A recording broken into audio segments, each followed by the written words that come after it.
Thank you, John. Thank you all for being here. John always takes a risk when he turns the microphone over to a philosopher. I have about 24 pages, and then I'll get to the argument now. On behalf of the Dean of the College of Arts and Sciences and the Division of the Humanities, whom I represent, I welcome you to the university and to this conference on the promise of reason. The conference, as you know, both commemorates the 50th anniversary of the publication of Chaim Perelman's The New Rhetoric and advances the concerns that he introduced in 1958 into the 21st century. In preparing this brief welcome, and it is indeed brief, I had the chance to consider work by a few of the speakers who will be joining us over the next 3 days, and as a philosopher ended up naturally drawn to Perelman's own early paper, First Philosophies and Regressive Philosophy, translated by David Frank from the University of Oregon, he's here someplace, and his co-author, Michel Bolduc. Perelman's paper sets an admirable standard that can be seen as central to the process of critical engagement at the heart of this conference. At issue in his paper is a sharp distinction between two approaches to the practices of reflecting on the meaning of human life. First philosophy, he says, is always, by definition, in search of definitive and perfect elements that will provide an invariable and eternal basis for a metaphysical system. Such a philosophy brings with it a kind of dangerous certainty.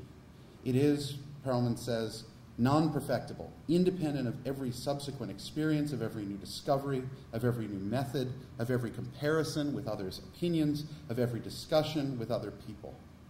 It is easy to be sympathetic to Perelman's criticism of such dogma, especially in the present world where dogmatic philosophy is arguably the very root of the evils we face. There are, of course, those who respond to dogmatism and its dangers by negating it, the Monty Python routine, declaring that its principles are necessarily false, and those who adopt them fundamentally mistaken. Such anti-metaphysical philosophers are themselves possessed of the same disposition as those they oppose. For every dogmatic claim to the truth, they respond only with a dogmatic negation. The inflexibility of the one literally becomes, thanks to the method, the inflexibility of the other. In contrast to these extremes, Perelman proposes what he calls regressive philosophy. I'm not totally enamored with the title, regressive philosophy, but it's what he calls it. Such philosophy opposes first philosophy and its mirroring skeptics by calling into question the status of the principles that are offered as absolutes. Rather than taking principles as indisputable starting points, the regressive philosopher takes such claims as provisional limits. Perelman continues, the value of these principles is not determined by some self-evident fact or some privileged intuition, but by the consequences that one can draw from them, and that are none other than the facts that serve as a concrete starting point to all philosophical research. In order to avoid the traps of dogmatism and skepticism, Perelman proposes attention to present circumstances and principles inherited from the past, taken as starting points that are subject to revision in an inquiry that is open to possibilities. In a summary that might frame a way of presenting and a way of responding to the papers that will be given here, Perelman concludes, regressive philosophy affirms that at the moment the philosopher begins his deliberation, he does not start from nothing, but from a set of facts, which he does not consider as necessary or absolute or definitive, but as sufficiently sure to allow him to establish his deliberation. Such a starting point leads to a philosophical practice that, as he says, accepts only an imperfect and always perfectible knowledge. It delights, he says, not in an ideal of perfection, rather it aspires to problem solving through constant deliberation and human interaction, carried out by a society of free minds interacting with each other that accounts for the advantages and disadvantages of the positions humans take as they deliberate in the context of lived experience. It is an admirable and refreshing framework for gatherings like this one, filled, I think, with the promise of reason. But there remains a challenge to the work of the regressive philosopher. Early in his paper, Perelman observes, in search of an ultimate foundation for necessary argument, first philosophers are at pains to explain the existence of disagreement, error, and sin. To do so, they will have to introduce a second element, a sort of obstacle, an anti-value, a devil, which would allow them in turn to explain all deviation from the eminent order. Now, granted, the introduction of a devil at this point seems out of place, and yet the issue, the possibility of error, points to the challenge. Even as Perelman's regressive philosophy affirms revisability, it is not immediately apparent how we can tell when some claim or judgment ought to be revised. Now, admittedly, there is a dimension of experience that one can point to in which we say with confidence that we are wrong. We appeal directly to experience. That board was too short to hold my books. I followed the directions, but they took me to a dead end and not to your house, and so on. And yet, on some of the most serious questions of rights and freedoms, peace and war, poverty and oppression, what marks a mistake? Perelman, and every other thoughtful regressive philosopher, must surely begin with the expectation that we can be wrong. After all, as Perelman notes, while a crisis of foundation constitutes a defeat for a first philosophy, for a regressive philosopher it constitutes a confirmation, a deepening of thought about which we can only rejoice. But what are the conditions for error? The problem is an old one, but one that is nevertheless ignored, at least in the philosophical traditions of Europe and America. It's always been easier to speculate about what is necessary for truth, even though error, like a devil in the works, undermines our purposes and frustrates our desires. It's actually strange, if you do a search in the Philosopher's Index looking for papers on the question of error, there are only a handful. Compare that with the number of people who are looking for the truth, right? It turns out, by the way, if you count up the number of ways you can be wrong, there are more of those. The American philosopher Josiah Royce, writing first in the 1880s, proposed the so-called problem of error in part as a response to the developing instrumental pragmatism of William James, and in part as a response to the particular absolutism of the dominant idealism and realism of his day. If nothing else, Royce forced a few philosophers, William James among them, for a short while to take seriously the thing that is the most important antidote to dogmatism, the ability to be wrong. Perelman himself proposes one answer. Since we begin with facts, we are wrong when what we believe somehow does not square with the facts.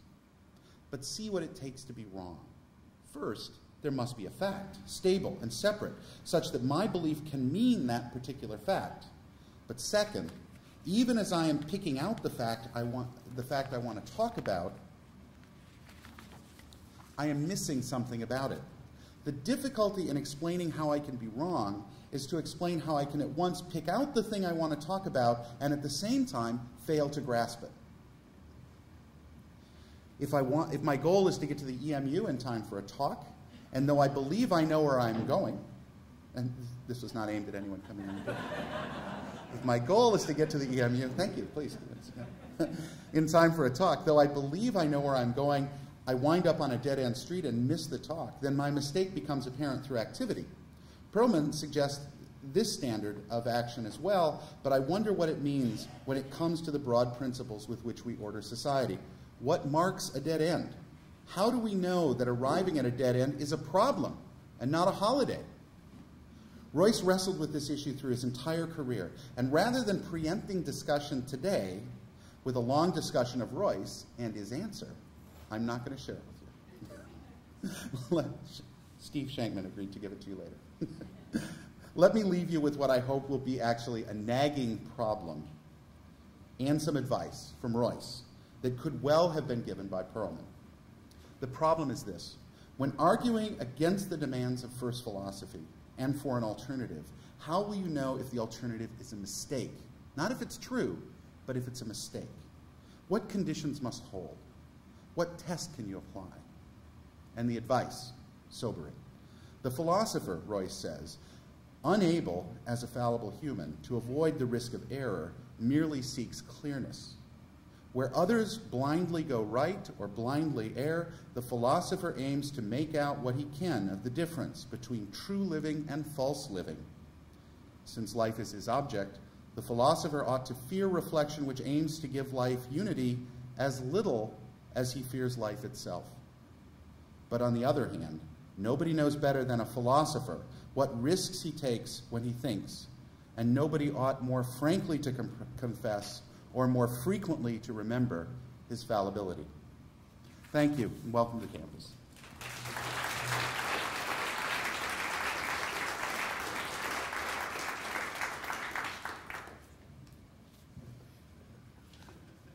Don't you wish you had a dean like that?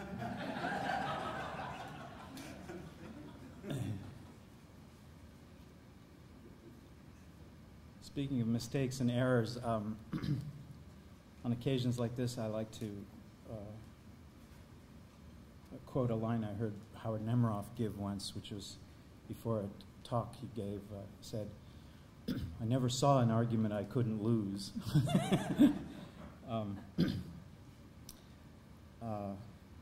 And speaking of ways to be wrong, you've noticed in your program that we are sponsoring a debate during this conference, which we're calling the Contrarian Forum.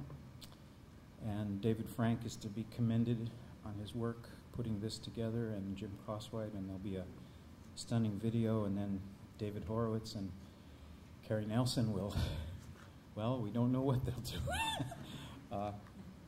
We put in their contracts that they had to be civil, but that's only in paper, so we don't know what will happen. But as you I'm sure, are aware, although all of the public who is invited to this event may not be aware, it's our purpose to foreground the fact that it is essential that we have strong advocacy for contested ideas in our culture. But we're not here to win that debate. We are here to foreground the debate itself, and Michael Leff and Barbara Warnick have allowed us to invite them to respond, not insofar as they will tell us who won the debate or which side is right or who was the better debater, but what can we learn from this confrontation and this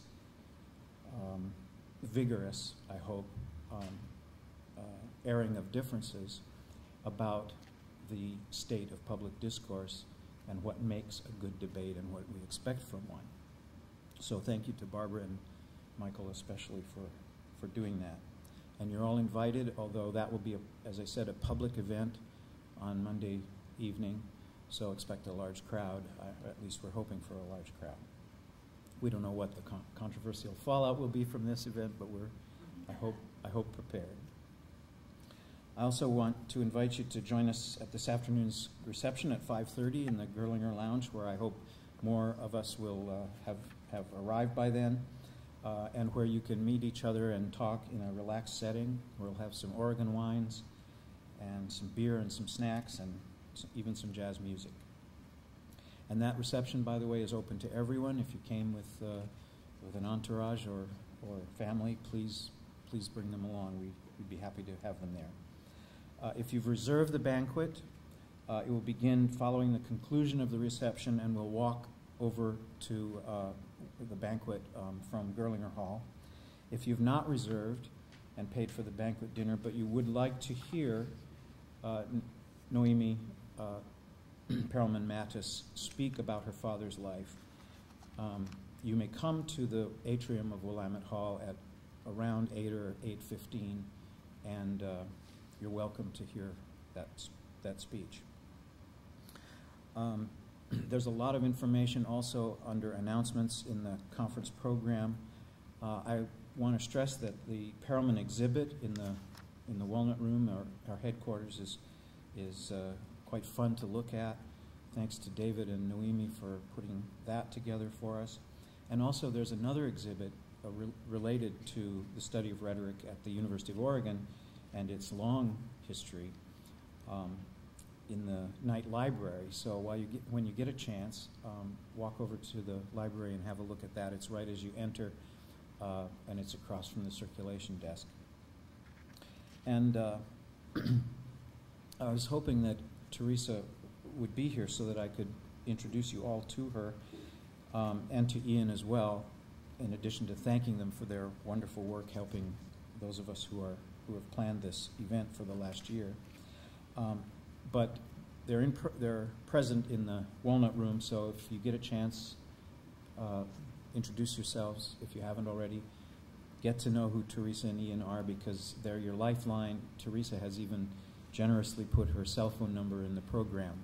So if you have any questions or anything occurs that you need help with, she's available to us. Thank you. I'm available too. Unfortunately, I don't have a cell phone, so you'll just have to find me. But if you need anything and I'm around, please ask. Our campus is still in session, so although it's beautifully quiet out there today, on Monday the campus will be again crowded with students, and we'll be sharing this building with some other student activities. And if you're interested in the local music and entertainment scene, we have available for you the Eugene Weekly magazine in the Walnut Room, which will tell you everything that's going on. And there's a Willamette Music Festival right across the river, so if of an evening you're interested in walking over and sitting outdoors and listening to some free music, please know that that's available to you. Our plenary sessions are being videotaped and will be available after the conference online. And I also have some information about pending possible publications from this conference in the program. And so if you're interested in discussing that with me, please, by all means, do so. Also, my colleagues, Jim Crosswhite, would you stand, Jim? And David Frank, would you stand? Are involved in post-conference publishing with me, so if you want to talk to any of us, please do.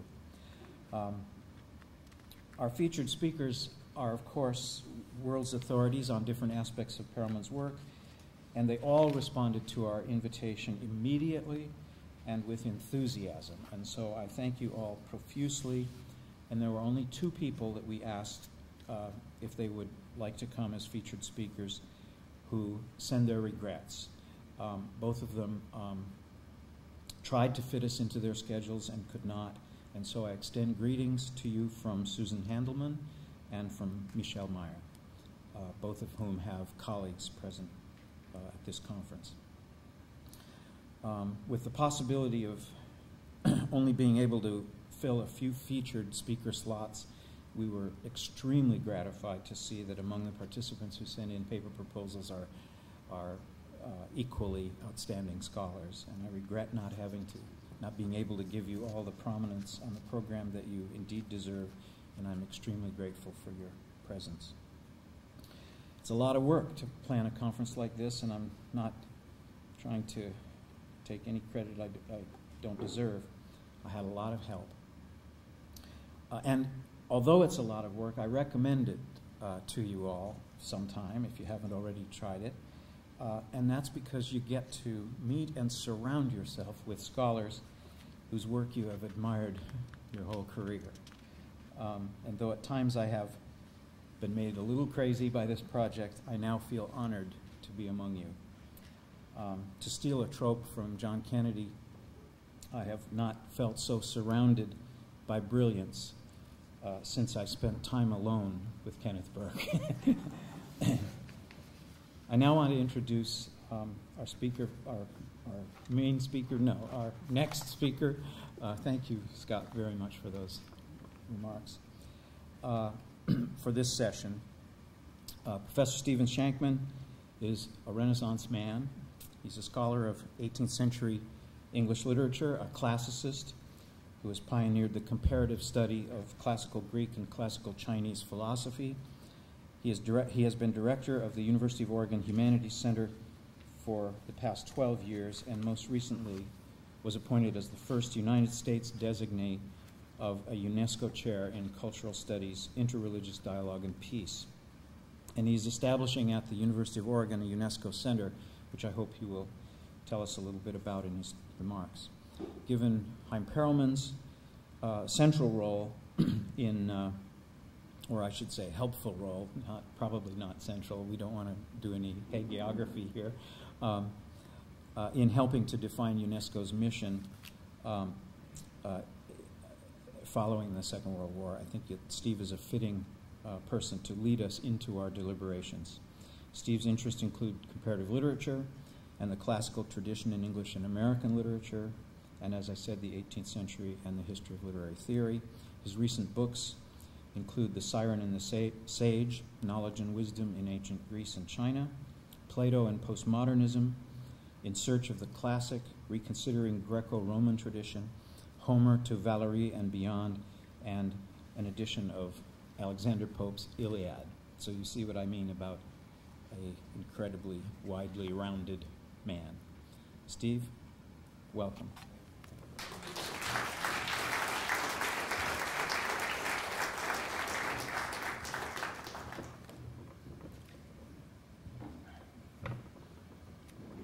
When John said that he was about to talk about mistakes and errors, I thought that was going to lead into his introduction of me directly, so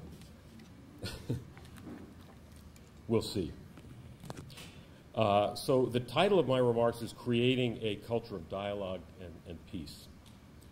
And I'm going to talk about the UNESCO chair and what the UNESCO chair in the center is going to be doing. So as Confucius says in the very first of the Analects, 有朋自远方来，不亦乐乎? To have friends come from far away places, even Taiwan, is this not a source of joy indeed? So it's a joy and an honor for me to join John and Associate Dean Scott Pratt in welcoming you to the University of Oregon for this remarkable conference, The Promise of Reason. I know that many of you have traveled vast distances to be here with us, and I congratulate my colleague John Gage, himself a distinguished authority in the field of rhetoric, for his leadership in organizing this event, and for his consistently inspiring example of his own personal commitment to the promise of reason, often in some very unreasonable times. So he's been a very steady guy around here, and we're all very grateful for his presence. So, as John mentioned, I'm welcoming you here today specifically in my privileged capacity as a UNESCO chair. Actually, I've discovered it is the first in the United States in UNESCO's Intercultural Dialogue program. I think it's even the first in the Americas and in Canada. And this, well, you know, it's early in the process. The University of Oregon's UNESCO chair is in. There are a lot of names here. Transcultural Studies, Interreligious Dialogue, and Peace. And so that chair is very proud to be a co-sponsor of this event, along with the Oregon Humanities Center. So let me begin, after I've welcomed you, by reflecting on the nature of welcoming itself and its relation to the promise of reason. For the great French-Lithuanian philosopher of ethics, Emmanuel Levinas, 1906 to 1995, whose thought has many affinities with the thought of his contemporary, Chaim Perelman, 1912 to 1984. For Levinas, Europe consists of the Bible and the Greeks. If he'd known Confucius, I guess he would have talked about that too. But central to both of these sources of European culture is a commitment to welcome, to care for, and to feed the stranger in our midst. The Hebrew Bible commands us again and again to care for the widow, the orphan, and the stranger.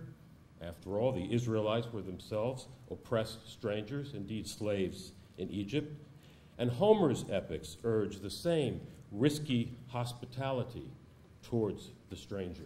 And I want to come back to that theme and its relation to the UNESCO chair, but I just fill in some of the details about the chair. So UNESCO,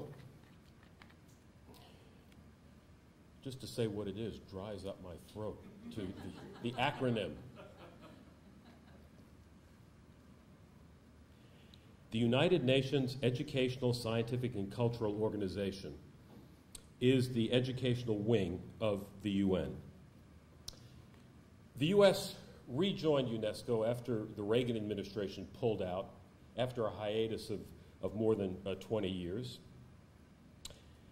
And UNESCO organizes a number of cultural programs. You know, they do those sites, those cultural sites that they preserve and bring back into their original splendor. But they also have something called an intercultural dialogue program for intercultural dialogue, with a network of chairs specifically devoted to intercultural dialogue for interreligious understanding. Now, the Dalai Lama believes that to engage in intercultural dialogue, including interreligious dialogue, is perhaps the most pressing responsibility facing us in the 21st century. So there are about 20 chairs worldwide in UNESCO's Intercultural Dialogue Program in countries such as Australia, Austria, France, and the UNESCO chair there happens to be France's Grand Rabbi, Georgia, the former republic of the former Soviet Union, Moldova, also former republic, Romania, Israel, Russia, and a lot of the stands, Uzbekistan, Kyrgyzstan, Kazakhstan, Lebanon, Tajikistan, Tunisia, and the United Kingdom. Now, the fact that the University of Oregon received the first chair in the United States in this program, I think testifies to our university's leadership in a number of areas, including rhetoric. I think the fact that this is happening here may not be just a coincidence. Rhetoric, religious studies, English, comparative literature, conflict resolution, international and peace studies, and the biological sciences, where people are beginning to see, and evolutionary biology, where people are beginning to see revise Darwin and think about natural selection for cooperative tendencies. Now, in the fall of 2009, the university will establish a UNESCO Center for Intercultural Dialogue and Peace, which, in about 1 year from now, will host the first meeting ever held in the United States of chairs from UNESCO's Intercultural Dialogue Program. It will be right here in Eugene. And to coincide with the meeting of the UNESCO chairs, we're planning a conference on ethics, religion, and the environment. We're going to explore the implications for the current environmental crisis of intercultural and religious dialogue, asking about what the various religious and spiritual traditions have done right and wrong to get us where we are today, and how they may help to get us into a better place. So I hope those of you who are in the area will please come for that, which should be maybe even a historic event. Other things our chair is doing. We're proposing that the University of Oregon, and we'll do this, offer an international licentiate in intercultural dialogue, an international, and I'd like to work with John about that, actually. The UNESCO-sanctioned certificate would accompany the awarding of advanced degrees in any number of different fields, philosophy, English, rhetoric, comparative literature, and will in some instances vouch for hands-on work in actual practical, pragmatic, intercultural, and even intercultural and interreligious dialogue. American students will study at the institutions around the world that have chairs. Those students will come here. There'll be exchange of faculty. I taught a course in Bucharest in January. So now I have Romanian students, and it should be an interesting time. And also, there's going to be collaboration between the different chairs. And by chairs, I mean all of the faculty who are associated with the general endeavor in the area that I mentioned. So while I am sort of the chair is everything in the area at these different institutions.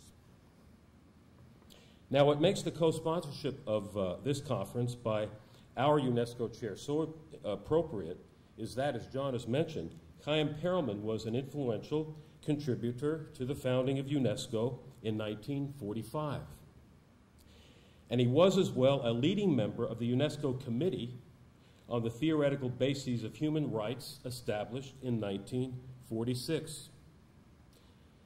This committee, for which Perelman served as vice chairman, concluded that human rights have become and must remain universal.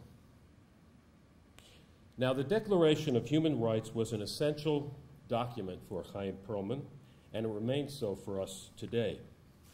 I wonder, though, whether the time has come for us to seriously rethink the rhetoric of rights. I had the privilege of attending a conference in Seattle last month with the Dalai Lama, who speaks not so much of rights, but of responsibilities.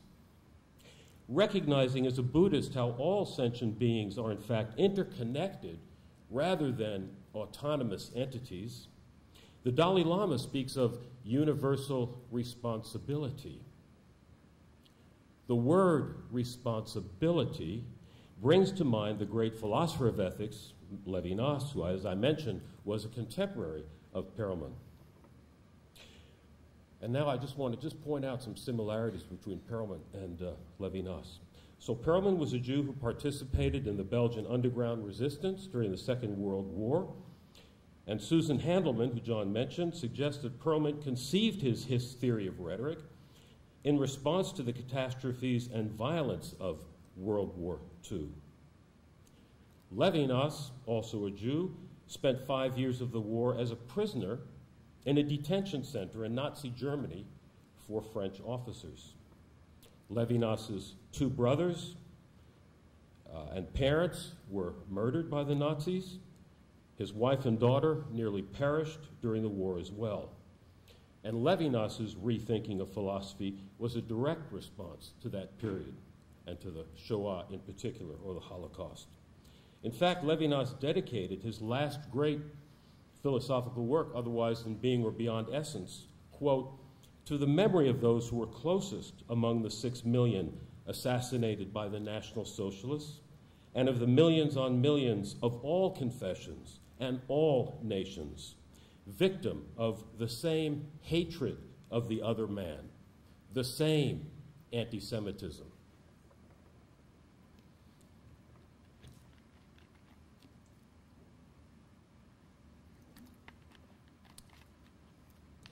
So Levinas is, for me, the great philosopher of the moment before dialogue, just the moment just before dialogue, of the conditions that make dialogue possible. And what makes dialogue possible for Levinas, as he puts it, is my obedience to the command issued by the face of the other that I am responsible for that other. The word responsibility for Levinas, which he sometimes writes with a hyphen, response-ability, is the ability to respond to the other, to be responsive to the other. The University of Oregon's new UNESCO chair in Transcultural Studies, Interreligious Dialogue and Peace, and the newly emerging Center for Intercultural Dialogue and Peace that will be established this coming fall are devoted to the call to responsibility in the sense articulated both by the Dalai Lama and by Levinas and shared by Perelman, who writes in the New Rhetoric that to deliberate with another implies that one is not regarding one's interlocutor as an object. Recourse to argumentation assumes the establishment of a community of minds which, while it lasts, excludes the use of violence. I love the title of this conference, The Promise of Reason. Not reason itself, not dialogue itself, but its promise is perhaps what is signified by the title of this event. Upon what, though, does the promise of reason depend? What comes before reason and is able, as a result, to promise its pursuit, the pursuit of reason? Let's turn to the words of the great discoverer of reason, of nous. Let's turn to Plato. My awareness of the very existence and essence of objects is, Socrates asserts in Book 6 of the Republic, dependent upon my receptiveness to the good. Although the good itself, he says, is, quote, not essence, but is still beyond being or essence, epekena tes ousias, exceeding it, exceeding essence, in dignity or age, presbeia, and in power. The good, for Plato, is more venerable than. That is, it comes before, it precedes ontology, the science of being. The promise of reason, then, is made possible by my openness to the good, by my responsibility, by my concern for the other. What leads Socrates to engage in dialogue with his interlocutors in the Republic, after all, is his concern for their well-being, as they try to make the ascent towards justice from the depths of the hell that was the Athens that sentenced Socrates to death. Plato was central to Levinas's assertion that ethics must precede ontology. In fact, the name of his last great book, Autrement qu'être ou au-delà de l'essence, otherwise than being, or beyond essence, is a direct and literal translation of what Socrates says about the book, good, in Book 6 of the Republic. Epikena tes ousias, au-delà de l'essence, beyond essence. Now I'm going to switch directions a little bit. I don't want you to be too bored. And John said that I have another 40 minutes or so, but I'm probably only going to you look at, see, till 3:30. I'm going to go, I won't go that long. But I'm going to switch directions and then sort of come back. And this is something, you might find what I'm going to say now a little shocking. So chairholders in UNESCO's Intercultural Dialogue Program get together in various parts of the world, one of the things that we do, and discuss issues associated with intercultural and interreligious dialogue. But how truly intercultural is this dialogue? Are those of us who sit around such tables really from such different cultures? Of course, it depends on what you mean by the word culture. I would imagine that many of us, even most of us currently serving as UNESCO chairs, have had similar advantages in life. Each of our national cultures can be broken down into subcultures that are determined by differing levels of formal education, by gender differences, racial differences, physical and mental capacities or incapacities, upbringing, the presence or absence of drug or alcohol addiction. One can engage in intercultural dialogue, in fact, within one's own culture that may entail a greater confrontation with cultural difference than the activity that I participated in of UNESCO, the meeting of UNESCO chairs I attended in Moscow this past September, though many of the participants were from Russia or Tajikistan, and I'm from the United States, half a world away. Now, one environment in which a profound kind of intercultural dialogue can take place is prison. Dostoevsky observed that the moral quality of any civilization can be gauged by the nature of its prisons. We discussed in the Moscow conference the notion of what's called sustainable development, which is not just about the environment. It's used much more broadly, at least in these circles that I've been moving in. Is it sustainable, I asked and posed this, for the United States and Russia to be imprisoning more of its citizens rather than to be addressing the root causes of crime? In the prisons of the state of Oregon, for example, nearly 80% of the inmates suffer from drug and alcohol addiction, a statistic that is inextricably linked to why these inmates find themselves incarcerated in the first place. Now, I don't want to diminish personal accountability at all, but it is interesting that 80% suffer from drug and alcohol addiction. And this has been in the papers recently. The United States has 5% of the world's population and 25% and rising of the world's prison population. So one out of every 4 people in prison in the world is in prison in the United States.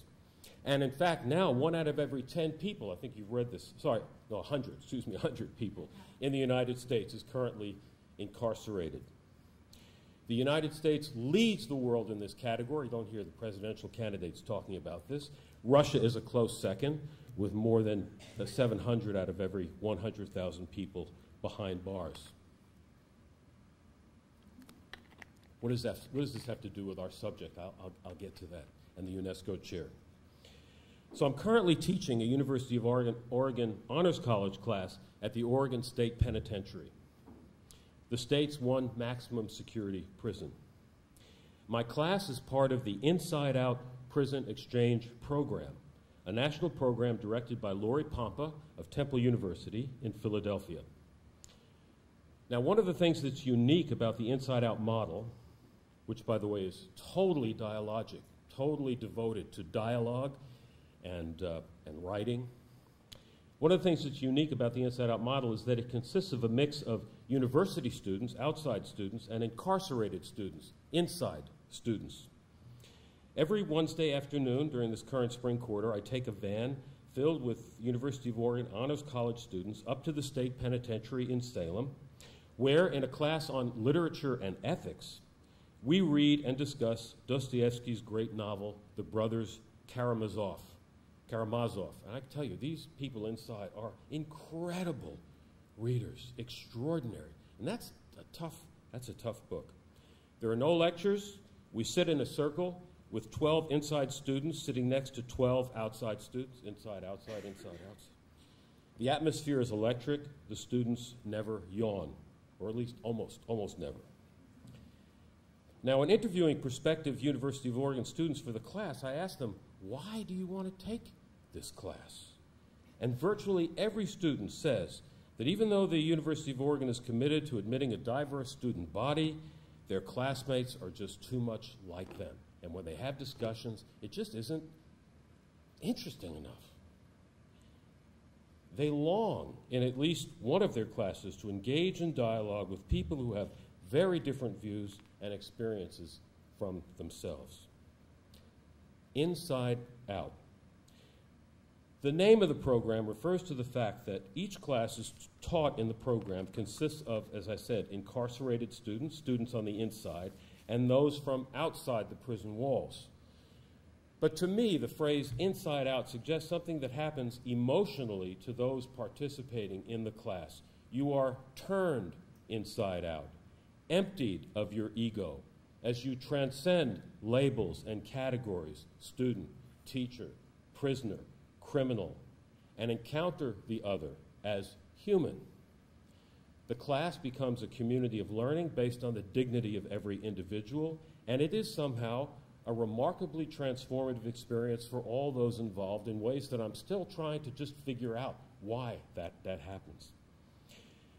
So the Center for Intercultural Dialogue and Peace at the University of Oregon will promote the teaching of courses in the Inside Out Prison Exchange program and will reflect on the relation between teaching Inside Out courses and what it means to engage in dialogue, including intercultural dialogue, and what it means to pursue peace. And I've made the suggestion, I think we're going to have take the program international, because I think if we take it international, there's some countries with prisons you probably definitely would not want to be in, but I think that's very, very important.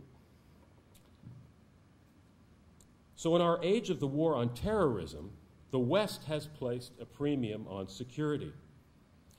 But in our single-minded quest for security, we're in danger of betraying the notion of ethics that's central to the very meaning of European civilization. Openness and hospitality towards the other is a risky business, but it is a risk that must be run. Otherwise, our homelands will become inhospitable spiritual wastelands with high fences and secure borders, protecting those inside who all feel and think alike, an inside closed to the outside. So especially, it seems to me, in the age of the war on terrorism and the pursuit of security at increasingly almost any cost, we must, it seems to me, run the necessary risk of being turned inside out. And I think true dialogue is a way to go along that path. So may you all be productively turned inside out during the next several days as you open yourselves to the promise of reason. Thank you.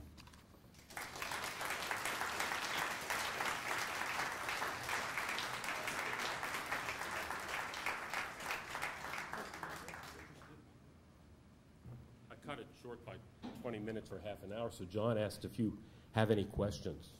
I know that probably wasn't what you expected to hear, but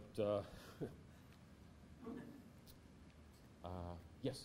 Are there any African, North African, Middle Eastern countries apart from Israel and Lebanon in the UNESCO project? No, I think I've read you pretty much all of them so far. Yeah.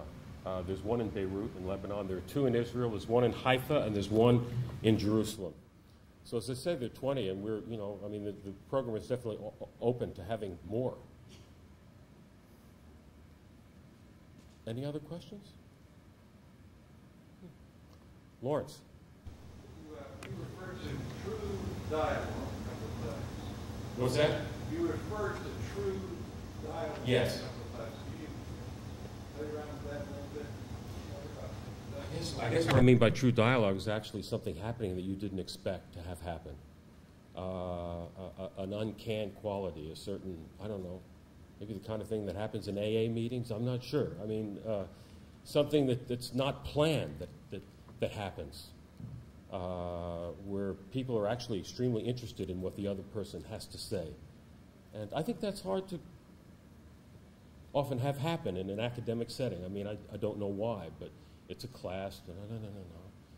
So somehow the interest in the other is not really there. You might be interested in the subject matter, but you're not really interested in the other person.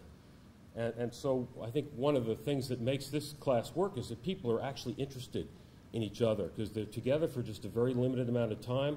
The rules of the Inside Out program are that there's absolutely no contact between students afterwards. They're on a first-name basis, so once it's over, that's it. So somehow it's about that time when you're together, I think, is greatly appreciated. So I think that's what I mean. A certain honesty also, a certain honesty and an atmosphere where the unpredictable might happen and you're actually interested in the other person, not just in a topic, but you're actually interested in the other person. Anybody else? Yes. Yes.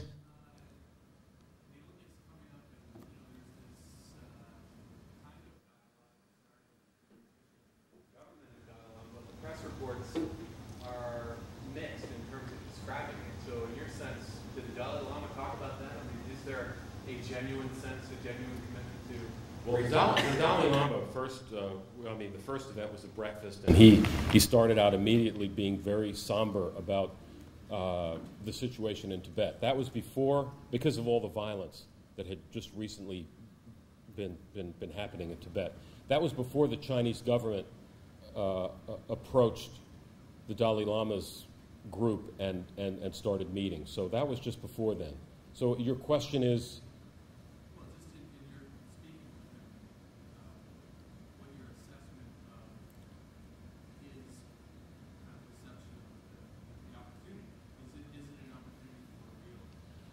It wasn't that intimate, so I couldn't really say, and he wasn't really pressed on that issue. But he's certainly he's a guy who is so the opposite of the way he's portrayed. He's portrayed as a demon, and because of the history, and he's appears to be a very loving, open guy who constantly says the Chinese are our friends. We cannot make people into our enemies. They are our friends. And so he always goes into, I don't know if the word is argument, but dialogue with the idea of, we're together with this. I mean, it seems to me, I don't know Perelman very well, but the idea that we're a community together. And that's where I think Buddhism has such a special place today, because it puts the emphasis on the fact that we are a community, and it's not burdened by our 18th century notions of the autonomy of the individual. The idea is that we are all interconnected, and that's where it begins, and that's where real dialogue begins, as opposed to posing and heuristics. Was there another question? Yes. By the way, hi. How are you? Haven't seen you in a while. Yeah. First of all, I'll love for your work on the Inside Outside project that you're doing in the Salem. But I was wondering, beyond the activity that you're engaged in, what is the promise that experience holds? Which experience are you referring to? The promise. It's actually amazing, and as I say, this is the second class I've taught, and so it has almost every student says it has changed my life. I'm trying to understand why. For example, the students that took the class last spring, they're now doing a book drive that was on NPR, all on their own. I don't know what it is. I can't explain it, except there's this experience, as I say, of actually being turned inside out, of seeing categories that you have sort of disappear and barriers disappear, that has a sort of very, not to use the word in a light manner, almost addictive. You know, I mean, you take this step out of your comfort zone, and then it just begins to have these rewards. And the inside for the inside students, it's a huge confidence builder. I mean, their lives are fairly monotonous and dreary, but these students just say, you know, it's changed my life, and you know, as I say, I need to reflect more on why that is, but they virtually all of them say it. Last week we went on a tour of the whole prison, including the execution chamber. We have the death penalty in the United States, and the people on the tour said, "You really think you want to see the execution chamber?" And I said, "Well, you know, these students are of voting age. Yeah, we ought to see it." So we went in there. It was devastating. To me, it was devastating, but very important. And I think that's part of it. There's a certain reality factor. That reality is contagious or something. I'm not sure. Yes? Well, I think it's great to have a project recognition of otherness, training. On the other hand, we are supposed to collaborate together to work with them on common premises. Of course, we can look for common premises. On the other hand, if you have very different people, they also have a lot of shared premises, and the Canadian from our own knowledge even talk about cognitive breaks. And I wonder if it is so easy to overcome the tremendous difference between people who really have different, very, very different shared premises, and to engage in constructive dialogue. And maybe my pessimism comes from my origin and from Israel, but still, okay? Yes. I think there is a problem. I totally understand what you mean. And yeah, that's a great comment. You've got to keep trying, but it seems to me the rhetoric of rights, if you have a rhetoric of responsibilities and you're actually responding to the other, you're right, people come from very different places. But if you actually try to understand where people are coming from, instead of asserting your rights, if you emphasize response and responsibility, I think there's a better chance to get to some place. Because when you think in terms of responsibility, then it also is your responsibility to understand where those people are coming from. And so I agree with you. I mean, you know, when I wrote these passages on Israel and security, I'm very well aware that you've got to be a madman to not have incredible security in Israel. You're absolutely right. On the other hand, I think we do have to be aware of the fact that interpersonal relations, it's a risky business, and unless there's an element of risk in it, it's like. Why, you know, it's just kind of arid and pointless. So I'm totally sympathetic, but I think we ought to give responsibility instead of rights a chance. I think the Dalai Lama is really onto something. Yes? Is the feedback that you get from the students all casual, verbal feedback, or have they written papers at the end of it telling you about the experience? Both. Yeah, very powerful things they've written, and also verbal expressions. But it hasn't done enough to illuminate just what it is that's happening. Oh, well, again, as I say, and that's part of what I'm working out now, but as I say, I think what it does is it really, in that way, gets at something I think in my very limited knowledge of Perelman, this idea of community coming before theories and before identifications, before principles. In other words, the idea that you're actually part of a shared community before you start getting into principles, I think that sense of community is extremely important. And unless you have that and you really feel there's an interdependence there, and I think that's part of what this is. I think these students feel on a one-on-one basis they have gotten somewhere, and that this experience, they can use it in all kinds of different ways. And it opens up the world to them in ways they hadn't imagined. That's my and to me, it goes to what, you know, ethics is about. And the risky quality of it. I mean, the fact that these students, young, they just, I have to say, their idealism has done so much for me when I see them getting out of their comfort zone and taking this class and being brave and going in there and doing the book drive. I just feel great about the future. I feel so much more optimistic than before I did this. So this class. So that's, you know, that's some of the feelings. Yes. What role does from an experience of the other? Yeah. What role does the author play as? What role is he playing as other in the classroom? I mean, you mentioned Dostoevsky. Yes. But how are they experiencing the author as other? Because in a normal classroom, they could experience, depending on the author as other. Is this classroom that's being set up just allowing them to have an experience they might not have otherwise? Is it heightening that experience with the author? Well, let's see. I think once you, well, we're reading Levinas with them, which is not easy. Yeah, these. Okay, this time. Yeah. Well, the literature text is an extraordinary experience on many levels.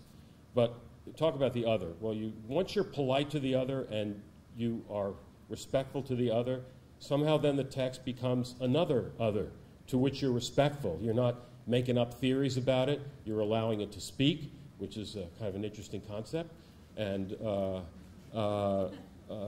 there's also the idea of the shared reading together of the text. And that is a very powerful experience. So the literature is absolutely key. I think it would depend on what you read. I had very clear ideas in mind. As I say, I'm dealing with ethics and very specific kinds of things. And so I laid out the groundwork for, the class is on literature and ethics, and specifically reading Levinas, some conversations of him with Philip Nemo, which is called Ethics and Infinity.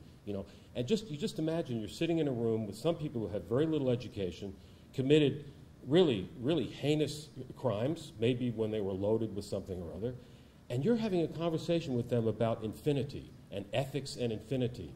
It's really quite. And then the other thing that happens is when the inside students are so grateful for this opportunity, and they take the reading so seriously, and they bring to it such incredible experience that the University of Oregon students suddenly get an idea of what reading really can be when people bring that to it. So it sort of models both how to read and a kind of understanding of the privilege that they have to do that kind of thing. And they see that, and I think that, one student at the end of the class last year just started breaking down and said, I just haven't realized how privileged I've been. So it's also that kind of thing as well.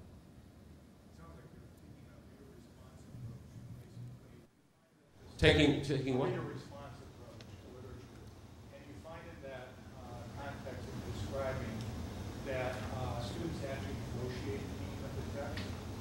I'm sorry? Do the students negotiate the meaning of the text, you find? Yes, they do, because there's a lot of writing. Everyone writes a response paper every week. I've never had so much fun reading response papers in my life. I really look forward to them. And I wouldn't call it reader response. I give them historical backgrounds. They're not in, to take the extreme example of reader response, it's not La La Land out there. I try to, rein it in. And we're getting at, to me, what the heart of the novel is about, which is about ethics and the incredible remark of Father Zosima, I am more responsible than anyone, that sort of thing. So we're going right to me, what I think is the heart of the book. So but they do negotiate. They do a lot of one-on-one with each other. They do a lot of talking with each other. They do a lot of talking in groups. Often I have them talk about their neighbors' ideas rather than their own. The emphasis is really on the other. And in fact, after we spent this brutal day in the prison and in the execution chamber, we did this exercise. It's called the Wagon Wheel, where you put the it's hard to describe it, but you have chairs in concentric circles and people facing each other. And at any rate, I had the prisoners were playing the role of the students, and the students were playing the role of the prisoners, and the students playing that role were being asked by the prisoners what they thought of what they saw today, so that they actually had to put themselves in the position. And so there's a lot of that that's going on. So it's really very much, as I say, about the other, even in terms of the way that the class is taught. Yes. Hi, how are you? Good to see you. Yeah. True dialogue is unplanned dialogue. Yeah. And given the experience of your class, does that mean true dialogue is a teachable art? Yeah. No, I think what a teacher can do, the most a teacher can do is create the conditions for something happening, and let it go where it's going to go. But I put a lot of thought into sort of letting it happen. But no, I think true dialogue is possible, but it's very unruly. It's not very containable, and some students get frustrated with it. Not inside. I find that the outside, when you teach a class at the university, well, we're wasting our time. I'm really not sure about this. I don't know about that, because there's not that kind of. They somehow still can't get it out of their idea, out of their head, that it's really the teacher who's really, the one who's supposed to be doing all this stuff. And in there, that's not the idea. You sort of set up the conditions, and then all kinds of things are happening, and they have to be very controlled. Things have to be controlled. They can't get out of hand. There are all kinds of very severe, strict rules, but they are interested in each other, and that's sort of propelling where the dialogue goes. But I think it's generally within the parameters that I, the teacher in this case, set out. Thank you for your interest.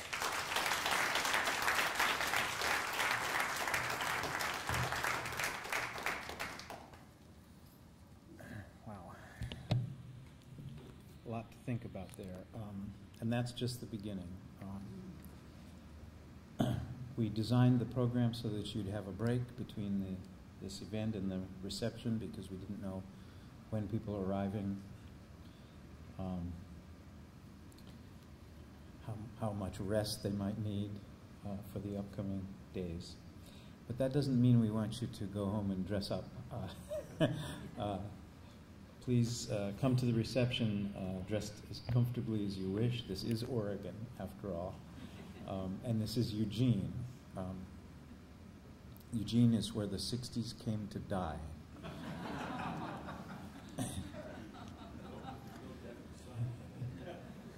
I want to mention, and so I want to say, don't leave this building unless you know where Gerlinger Hall is, or Gerlinger Lounge, because that's where we will meet for our reception at 5:30.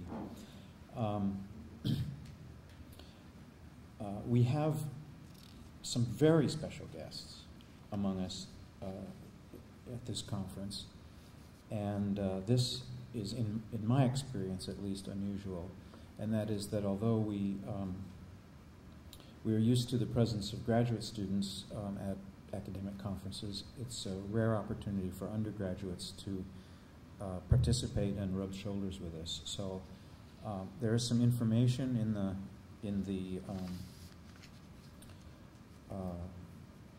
registration room about the master classes that we're teaching. Welcome to those of you who are master class students, and my gratitude to our featured speakers who have agreed to read those students' papers and meet with them in the master classes, Alan Gross and Chris Tyndale and Jean Farnstock, and one of our other participants, Patricia Roberts-Miller from the University of Texas. So thank you very much, and if you have the opportunity to speak with the undergraduates who are here, and the graduate students, of course, please do so. I have no more announcements. I'll hang around a little while if you have questions pertaining to conference events. Thank you so much for your presence here, and I wish you a very pleasant stay in Eugene and a wonderful conference. Thank you.